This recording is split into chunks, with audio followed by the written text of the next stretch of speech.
Hey guys, how are you? I hope you're all doing very well. This afternoon I'm going to be doing a movie review. This movie is a thriller from Australia, English language, released in the year 2014, directed by Tony Ayres, and this film is called Cut Snake. So Cut Snake is about a couple. They're a very young couple. They're about to get married. Everything is going great in their lives until Sparra, who is the man of this couple, Sparra's old friend Jim comes along. Now Jim's nicknamed Pommie. Now Pommie is from Jim's past. Jim's past really hasn't been explained very well to his fiance, so there's a lot of curiosity from his fiance, and it also increases when Sparra's demeanour starts to change. And so this once innocent person that his fiancée once knew is starting to turn a little bit more darker than usual. So this ultimately brings the question as to what Pommie is all about and what their friendship was all about and the life of Sparra. And so it all threatens to destroy everything that Sparra had created, the people he loves. His future is just going from bad to worse, and so he has to come to the conclusion of whether he is going to separate ties with Pommie or go with his fiancée. So ultimately he wants to go with his fiancée, but Pommie is not so willing to let go of what's happened in the past. So it threatens to boil over and go completely out of control, and what happens at that point on is something you're going to have to find out for yourself, because that's as far as I'm going with my synopsis. Now my thoughts on Cut Snake. I was very intrigued by this film. I thought it had a very good idea, and I thought the fact that it was compared to Snowtown and Animal Kingdom brought a lot more curiosity for me, and that's the main reason why I really wanted to see this film, is because Animal Kingdom and Snowtown really have a worldwide appeal. So to even say it's up there with them, I thought that this movie was actually going to be a lot more better than it was, and that's unfortunately the case with this film, is that it is a victim of its own hype. And so while I'll say that this is definitely not a bad film, and it is certainly better than a lot of made-for-television movies, it still lacks the bite that all those really memorable films from Australia have. So in some areas I can really applaud the director, because he does take a very different approach. About 3/4 of the way into the film, it does take a different direction.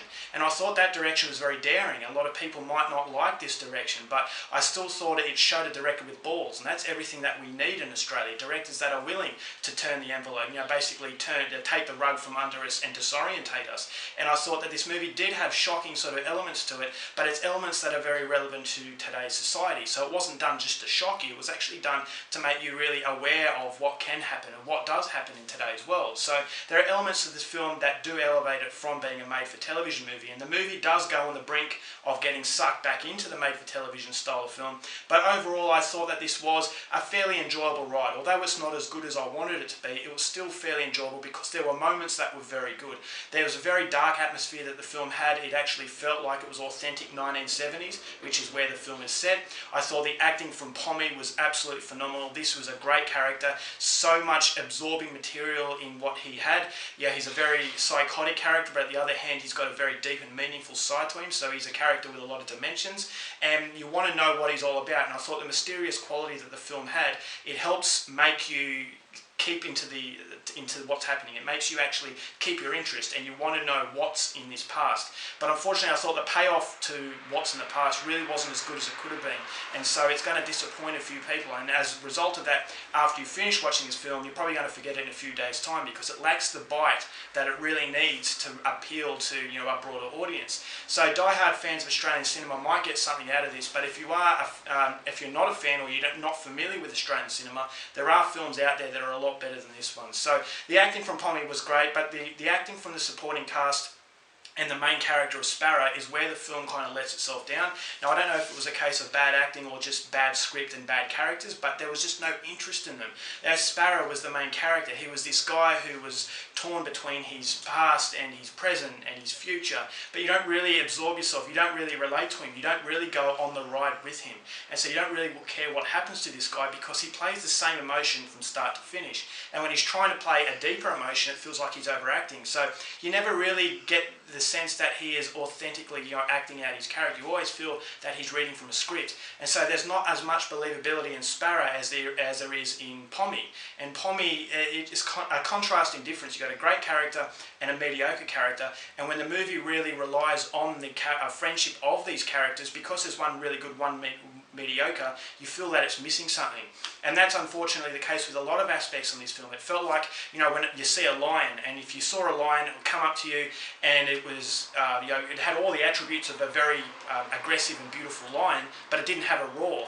And so you think to yourself, okay, I'm seeing something that should be, you know, big and powerful, but there is that bite that is missing. There's the aggression that is missing. I thought the aggression was there in you know, some areas, but then it was missing in other areas. And I thought the continuity could have been a little bit better as far as the thriller is concerned, because there are aspects that reminded me of Cape Fear, there were aspects that reminded me of Alfred Hitchcock, but it loses that focus, and it just feels like there are some moments where it does go down a little bit of melodrama, and that halts the progression of the film. So you do feel like you're watching a slightly disjointed experience. So the movie, it also depicts, you know, your past and how it's very difficult. You can run away from your past, but you can never hide from it, and that's ultimately the case with Sparra. He's old, you know, his past has come up to catch him, and the things that he's done in the past are coming back to haunt him. So that is very intriguing, but unfortunately there are a lot of films in the past that do it a lot better, because it actually feels like they're putting more attention into not only one character, but all of them. So the end of the film, although 3/4 of the way in, it does take a different style and a different direction. It does take you off guard, but right at the end I thought it was very predictable. And yeah, as I said, it's not a terrible film by any means, but by the end of it you think to yourself, okay, I've watched the movie, but I'm not going to remember it anytime soon, and I'm not really have the desire to really watch it again. So as far as Australian cinema is concerned, it did have its moments, but unfortunately it's not as good as some of the more well-known Australian films out there. So overall, for Cut Snake, I'm going to give it 3 stars. You know, there were moments that were decent, and as a result of that, it would come recommended. Alright guys, that's it for my review. Hope you enjoyed it. Next time, keep watching movies, and I'll see you later.